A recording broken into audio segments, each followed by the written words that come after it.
Pourquoi systématiser la convention d'occupation temporaire dans les logements publics?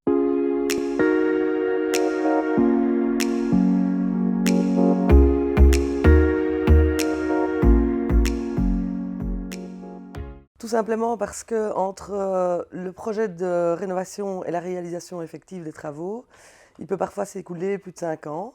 Pendant ces 5 ans, les logements sont vidés de leurs locataires, sont la plupart du temps squattés, dégradés, ce qui crée sur le quartier quand même pas mal d'insécurité. Nous, on voudrait intervenir justement avant ce moment-là, puisque certains logements sont encore dans un état suffisant pour permettre d'être occupés, sous convention d'occupation temporaire bien sûr, puisqu'ils ne sont plus dans les normes du Code du logement. Systématiser ce moment-là, c'est important parce que nous, on peut intervenir rapidement en effectuant des travaux qui coûtent pas cher et permettre à des familles très précarisées de pouvoir occuper ces logements.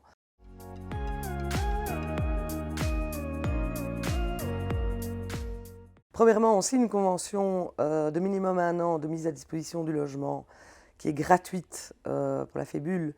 Et ensuite, on réalise les travaux de conformité minimale, à savoir essentiellement les installations de gaz et d'électricité.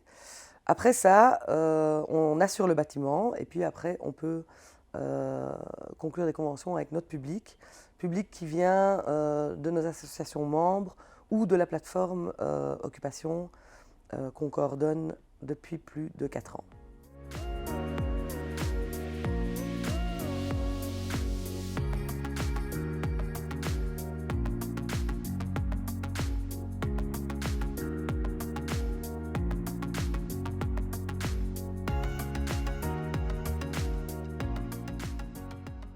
On n'en a jamais assez de signer des conventions parce qu'il y aura toujours des logements vides.